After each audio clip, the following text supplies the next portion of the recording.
Shalom, selamat malam Bapak Ibu, saudara-saudari yang dikasihi dalam kasih Kristus.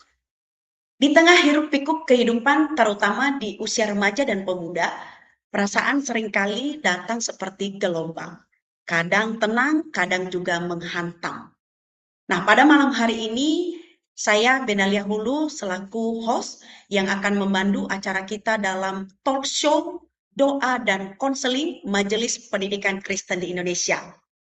Sudah bergabung dengan Ibu Evangelis Dian Mailina. Shalom Ibu, apa kabar? Shalom Ibu Ena, kabar baik. Bagaimana kabar Ibu Ya, Ena? puji Tuhan, baik Ibu. Nah, seperti tema yang akan dibahas pada malam hari ini adalah menyelaraskan nada perasaan dalam diri. Ini bukan untuk menekan emosi dan juga bukan pula membiarkannya untuk menguasai kita. Tetapi mari kita belajar untuk membawa setiap nada hati kita kepada Tuhan, ya, yang akan mengatur hidup kita dan yang membimbing langkah hidup kita khususnya di tahun 2026 ini. Nah, sebelum kita berbincang-bincang tentang topik ini Ibu Dian, marilah kita terlebih dahulu tunduk di dalam pimpinan Allah Roh Kudus. Saya akan memimpin kita dalam doa. Bapa di dalam surga, terima kasih ya Tuhan pertolongan-Mu kepada kami. Kami mengucap syukur pada malam hari ini kami kembali dari pelayanan taskos doa dan konseling Majelis Pendidikan Kristen di Indonesia akan sharing dengan topik konseling. Kiranya Tuhan yang memberkati khususnya narasumber Ibu Evangelis Dian Mailina yang akan berbagi kepada kami. Dan semua jaringan yang kami gunakan, media yang kami gunakan, boleh berfungsi dengan baik. Dan seluruh para pendidik, Bapak Ibu yang mendengarkan siaran ini, senantiasa boleh menjadi berkat. Terpujilah Engkau Tuhan. Kami mengucap syukur untuk waktu ini. Di dalam nama Tuhan Yesus Kristus, kami berdoa. Amin. Baik, Ibu Dian. Seperti tema yang sudah saya sampaikan tadi, Ibu Dian, menyelaraskan nada perasaan dalam diri. Dari sudut psikologi, mengapa penting untuk menyadari dan menamai perasaan sebelum mengaturnya ini? Bagaimana prinsip ini sejalan dengan ajakan Alkitab dalam Mazmur? Kalau Bapak Ibu sudah melihat di tayangan sebelumnya, di minggu yang pertama, di dalam Mazmur 62 ayat 9, untuk mencurahkan isi hati kepada Tuhan. Bagaimana Ibu Dian? Iya, terima kasih Bu Ena.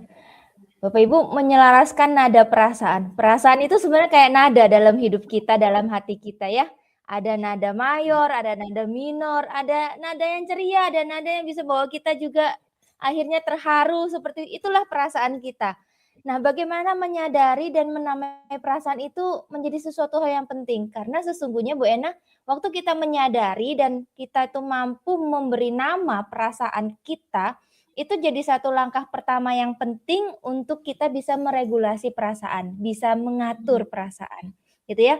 Dan waktu kita melakukan hal itu, sebenarnya itu membantu kita juga memberikan sebuah kejelasan bagi kita untuk mengerti, ini nada perasaan apa? Riangkah? Terharukah? Gitu ya. Dan itu mengurangi intensitas emosi, apalagi kalau itu emosi-emosi negatif.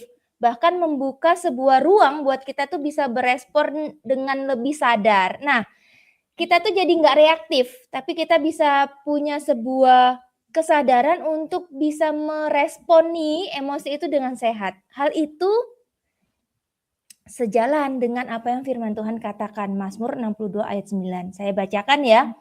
Percayalah kepadanya setiap waktu, hai umat, curahkanlah isi hatimu di hadapannya. Allah ialah tempat perlindungan kita. Curahkanlah isi hatimu. Ini adalah satu bentuk ajakan dari Mazmur untuk kita itu mau menyadari dan membawa perasaan kita nih di hadapan Tuhan. Bukan cuma sekedar mengeluh gitu ya sama Tuhan, bukan. Tapi kita mau ungkapkan dengan jujur isi hati kita, nada perasaan kita, ketakutan, kemarahan, kesedihan, kekecewaan, kecemasan.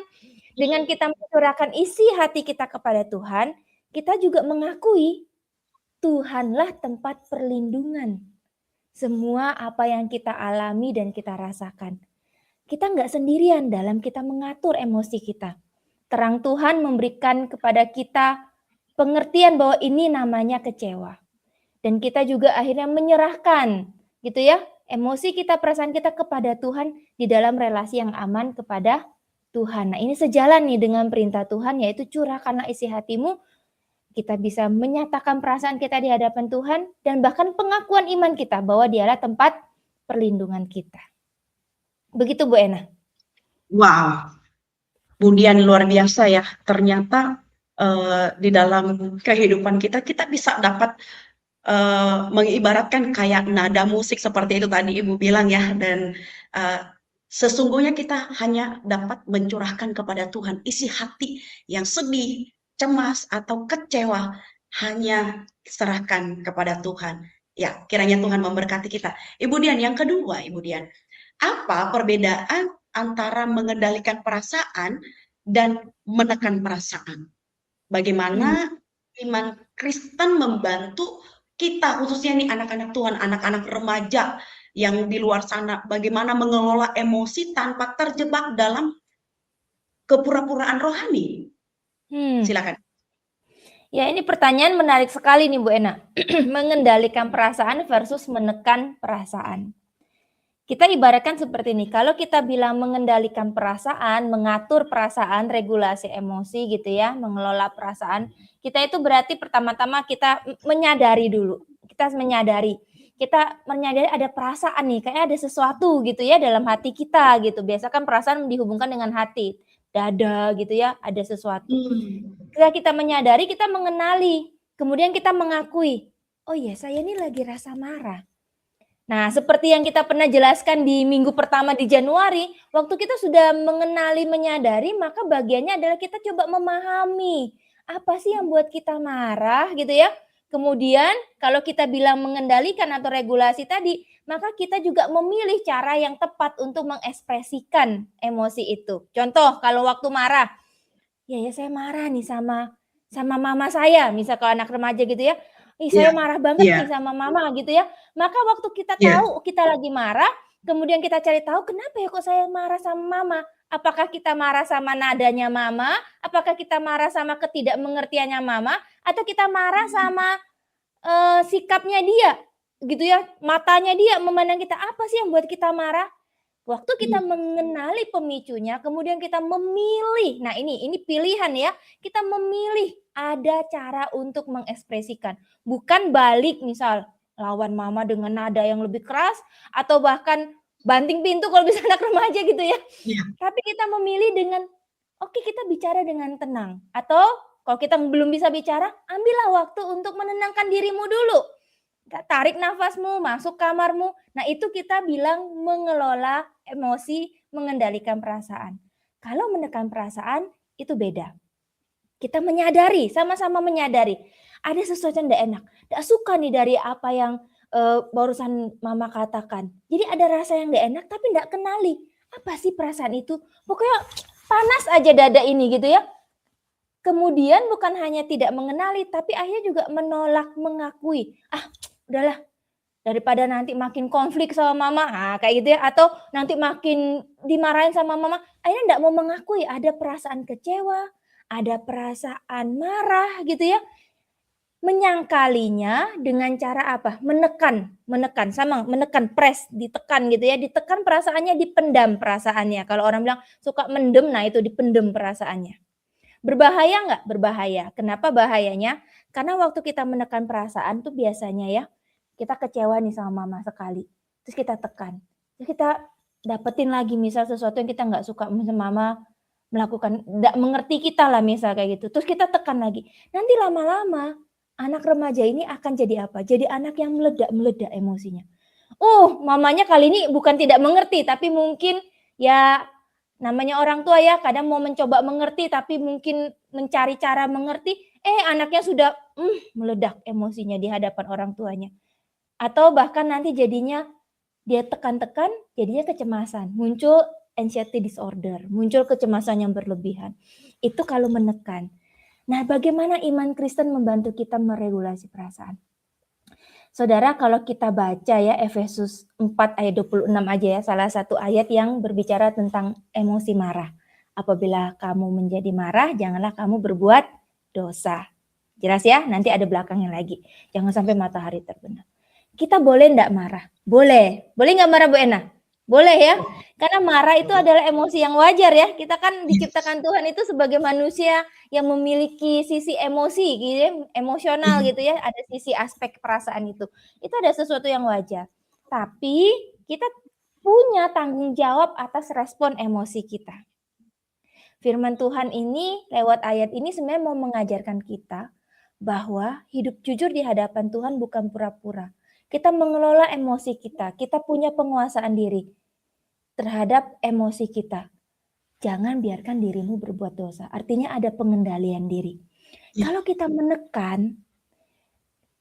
menekan, kita itu ya udah jalanin hidup, jalani kegiatan sehari-hari, sekolah biasa aja gitu ya.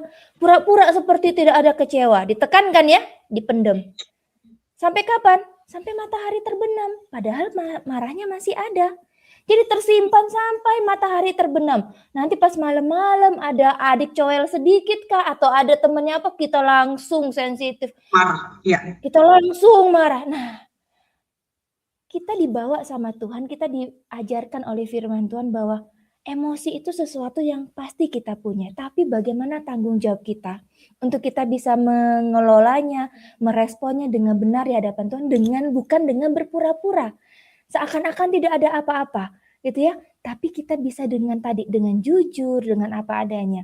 Bahkan kalau kita balik lagi tadi ya ke pertanyaan di awal, bagaimana caranya gitu kan? Waktu kita marah, kita menenangkan diri, kemudian coba cari waktu tuh ngomong sama mama. Kayaknya tadi ada bagian ini yang saya kok rasanya nggak setuju ya sama mama. Nah, kita mau lihat responnya mama. Nantikan ya gimana ya. Tapi coba dibicarakan dengan baik-baik. Atau kalau kita nggak kepengen mama kita marah, boleh dong kita bilang, Ma boleh ya jangan marah dulu ya, kita mau ngomong lagi. Boleh nggak? Boleh kan ya Bu ya, kayak anak-anak kita yang masih kecil kan bilang, Mama jangan marah dulu ya, kita mau gitu kan ya sudah lakukan. Jadi ada hal-hal yang sebenarnya kalau kita mau jujur, kita mau berani mengungkapkan dengan asertif tentu saja, tentu relasi itu akan lebih baik nantinya waktu kita bisa mencoba mengekspresikan perasaan itu dengan baik dan benar daripada menekannya atau bahkan tadi dipendem-pendem seperti itu. Wah, kalau begitu Bu Dian, bagaimana penerapan prinsip ini terlihat dalam realitas hidup remaja dan pemuda di luar sana, atau remaja pemuda anak rohani kita, atau anak-anak sekolah yang sedang berada di masa penuh gejolak emosi, yang sedang mencari jati dirinya dan tekanan dari luar. Bagaimana Bu Dian? Nah, itu tadi kan kalau kita bicarakan kasusnya aspeknya dari ini ya, dari rumah ya, dari reaksi interaksi antara orang tua. Kalau ternyata waktu kita merasakan sesuatu, ternyata ini bukan cuman mama nggak mengerti. Sudah kebawa-bawa nih emosinya dari sekolahan. Nah, itulah penting saudara-saudara gitu ya, adik-adik, remaja gitu ya. Waktu kita tuh merasakan sesuatu, ingat itu yang pertama, coba kenali perasaannya. Ingat ya 3 ini ya, kenali perasaannya ya, sadari gitu ya. Kemudian kasih nama kan, waktu kita menyadari kita validasi perasaan itu dengan memberi nama. Kemudian memang kita itu ambil waktu tenang untuk mencari tahu. Saya ini sebenarnya sedang marah sama mama karena interaksinya dia yang tidak mengerti saya. Itu faktor pertamanya, itu hanya faktor pendukung karena sebenarnya ada sesuatu yang lebih besar daripada itu, yaitu tadi di sekolahan dapat tekanan sosial. Di sekolahan ternyata ada guru yang tidak menyenangkan, misal kayak gitu ya. Maka waktu kita coba menemukan dengan jujur sebenarnya ini faktor mama atau faktor lain gitu ya. Mama ini hanya faktor micin penunjang kemarahan kita, maka kita itu akan dengan bisa jujur juga di hadapan Tuhan mengakui perasaan kita bahwa oh Tuhan, sebenarnya saya itu sedang minder.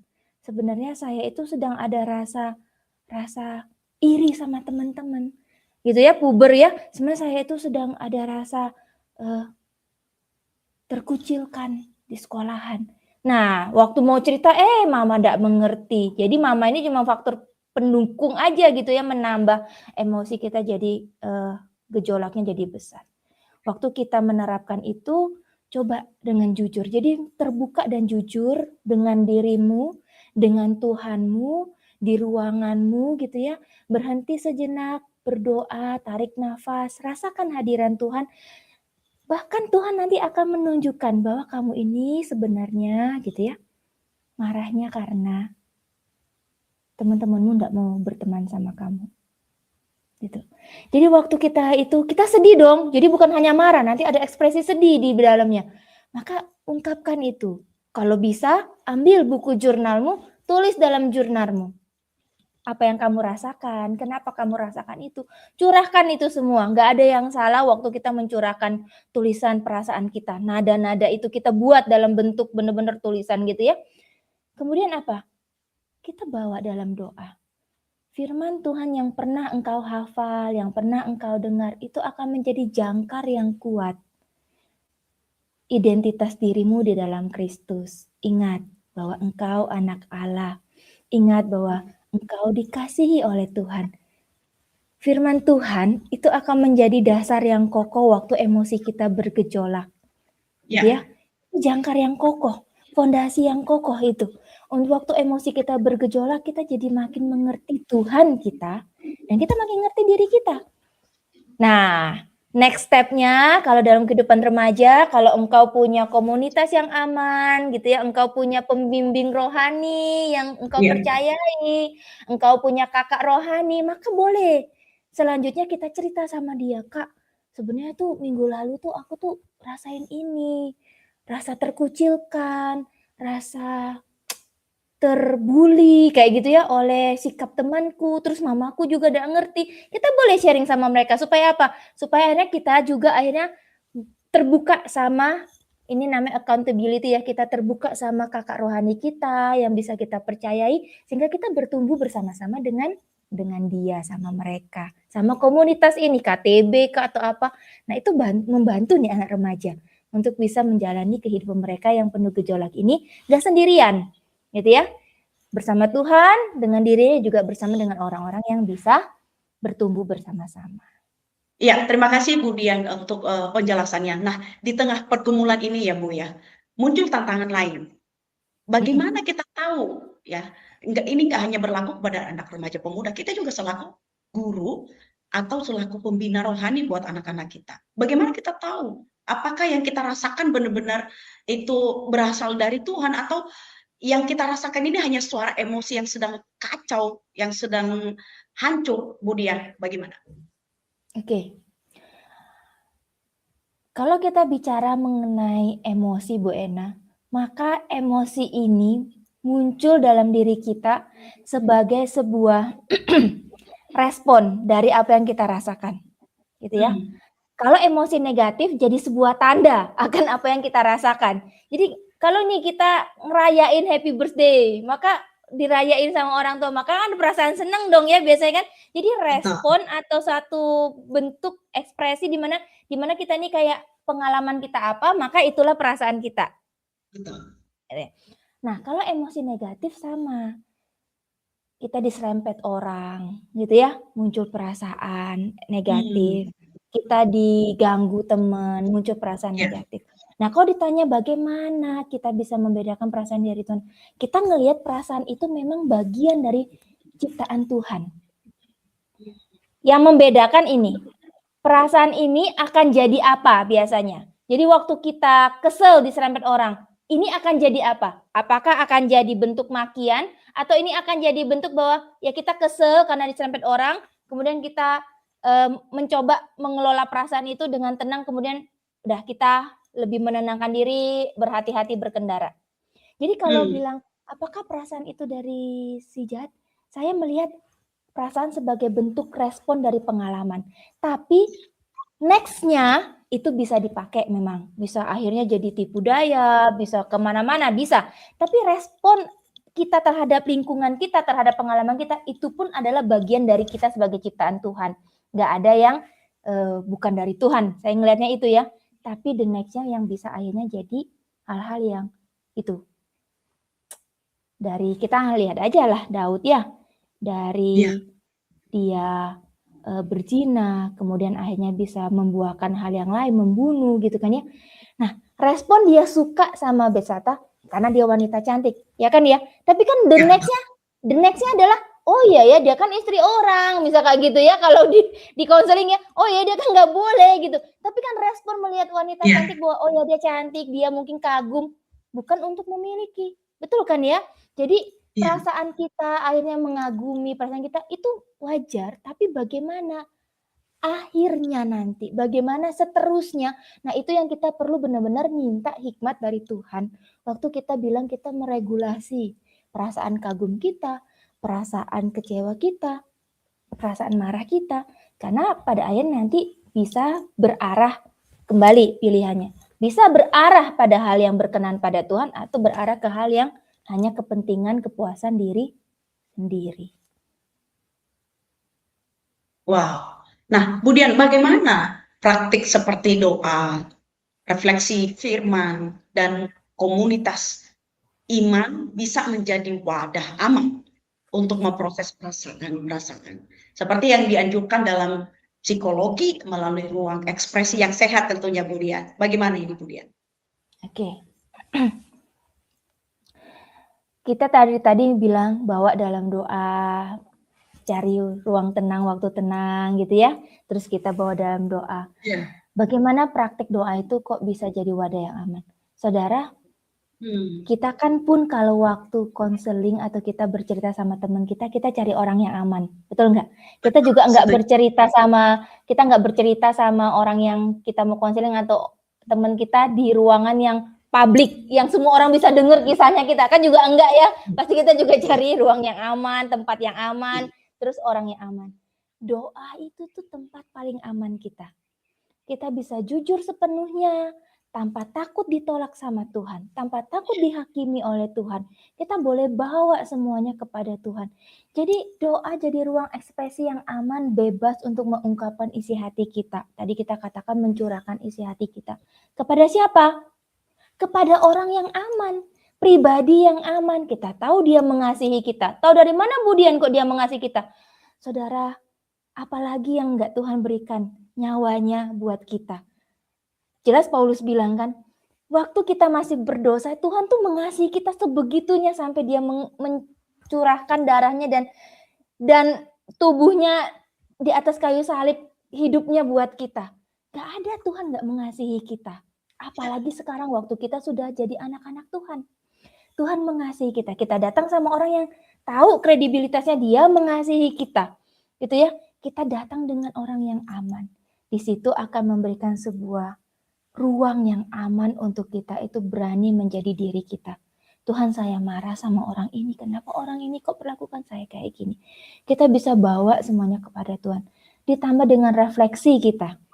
Apa sih yang kita marah sama orang ini? Itu kan refleksi kan berarti kan ya? Orang ini gini. Kenapa kok saya marah? Refleksi. Firman Tuhan mengingatkan kita. Kita menemukan firman Tuhan menjadi kekuatan kita. Menerangi pengalaman yang tidak menyenangkan itu, yang emosional itu menjadi lebih clear bahwa oh saya tidak menyukai perilakunya dia. Bukan orangnya. Misalnya gitu ya, saya nggak nyukai perilakunya dia. Kata-katanya dia yang tajam. Jadi akhirnya firman Tuhan menerangi kita bahwa ada hal-hal dari pengalaman kita, apa yang mau Tuhan terangi, apa yang mau Tuhan buat kita belajar di dalamnya. Bahkan ya Bu Ena ya, firman Tuhan itu mengkoreksi distorsi pikiran kita. Saya ini tidak berharga. Saya ini memang tidak disukai banyak orang. Jadi banyak distorsi dalam pikiran kita karena pengalaman kah, karena pola asuh kah. Firman Tuhan itu benar-benar ibaratnya itu memurnikan kembali bahwa kalau kita percaya sama Tuhan sungguh-sungguh, kita sudah sungguh-sungguh jadi anak Tuhan, maka tentu firman Tuhan itu menjadi pegangan kita, pedoman kita, terang dalam jalan kita, bahwa kita dikasihi Tuhan. Kita tuh berharga di mata Tuhan. Ini bukan proses instan ya, ini proses, namanya proses itu ada proses. Kadang kita bisa merasa tidak berharga lagi, tapi firman Tuhan menguatkan kita. Allah Roh Kudus memberikan penghiburan kembali kepada kita. Jadi ini bukan hanya sekedar ucapan, bukan sekedar hal yang instan terjadi, kita langsung jadi orang yang langsung percaya diri, enggak. Dalam prosesnya Bapak Ibu Saudara-saudara yang terkasih, iman kita kasih karunia daripada Allah Bapa, itu kan berkat ya, cinta kasih itu daripada Yesus Kristus, dan bahkan penguatan dan penghiburan Allah Roh Kudus, itu benar-benar bukan sekedar ucapan pendeta kita, tapi itu kita hidupi, kita imani, kita menjadi pribadi yang berkemenangan di dalam Tuhan. Kita menjadi pribadi yang memang jujur di hadapan Tuhan apa adanya.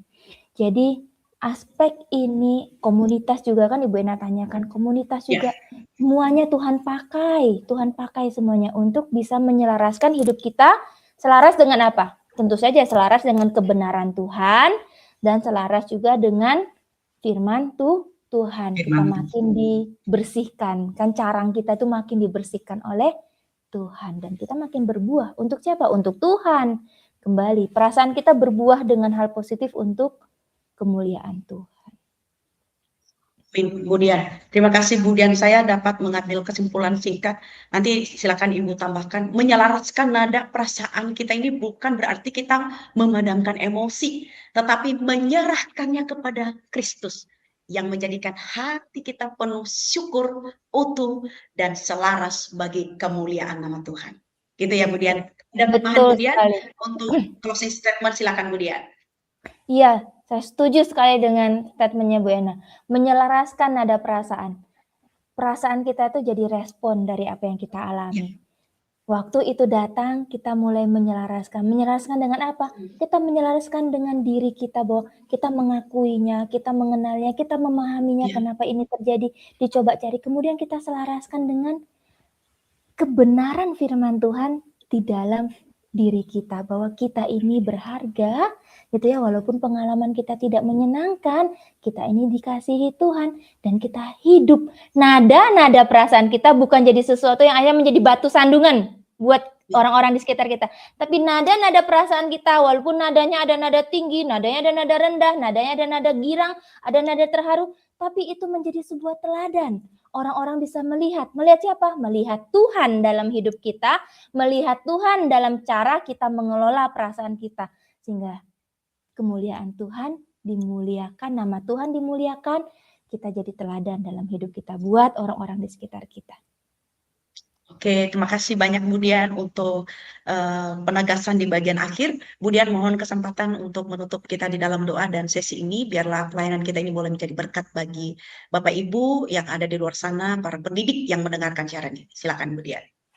Ya, baik, mari kita berdoa. Bapak Ibu, mari kita bersatu dalam doa, kita menyerahkan perasaan-perasaan kita yang akan kita alami ke depan, gitu ya, bersama-sama dengan Tuhan. Saya akan mendoakan Bapak Ibu, mari kita berdoa.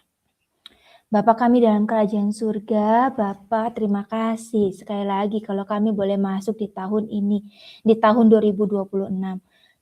Tuhan, perjalanan di tahun 2026 menjadi perjalanan yang kami rindu, kami bisa berjalan bersama-sama dengan Tuhan, termasuk di dalam perasaan-perasaan yang akan kami rasakan di dalam setiap pengalaman-pengalaman yang Tuhan izinkan di tahun 2026 ini ya Tuhan. Tentu saja perasaan itu ada perasaan positif, perasaan negatif.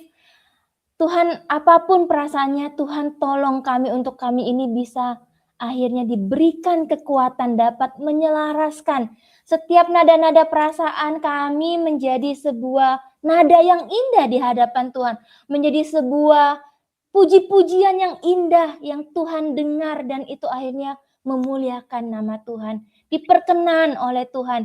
Tuhan, tolonglah kami ya Tuhan, agar kami ini bisa dengan kekuatan daripada Allah Roh Kudus, ditopang oleh Allah Roh Kudus untuk akhirnya kami bisa memahami, mengenali, bahkan kami bisa dengan menyadari setiap hal-hal yang kami rasakan ini ya Tuhan, bahwa sesungguhnya ini menjadi sebuah respon dari kami alami. Kalau itu adalah hal-hal yang negatif, hal-hal sedih, hal-hal kecewa, marah, Tuhan tolong kami. Di dalam waktu tenang kami boleh sungguh-sungguh tenang di hadapan Tuhan, mencurahkan semuanya di hadapan Tuhan. Ketika nada-nada perasaan kami menjadi nada-nada yang indah, yang sukacita, yang joyful, biarlah itu menjadi nada yang kami bisa lewati hari itu dengan perasaan sukacita itu tanpa melupakan Tuhan, tapi dengan sebuah ucapan syukur di hadapan Tuhan. Tuhan, tolong kami ya Tuhan melewati 1 tahun ini ya Tuhan, bersama-sama dengan Engkau ya Tuhan. Terima kasih ya Tuhan, kami menyerahkan talkshow dan materi yang disampaikan kiranya dapat menjadi berkat bagi setiap orang yang bergumul di dalam perasaan yang mereka akan rasakan ataupun yang mereka bawa dari tahun sebelumnya. Di dalam nama Tuhan Yesus kami berdoa dan berserah ya Tuhan. Amin. Terima kasih Bu Dian, terima kasih Bapak Ibu yang mengikuti pelayanan ini. Dan kami dari pelayanan Task Force Doa dan Konseling mohon undur diri, saya Bedalia Hulu, Ibu Dian, dan teman-teman yang ada di belakang layar. Mohon undur diri, Shalom, Tuhan memberkati. Shalom, Tuhan memberkati. Selamat malam semua.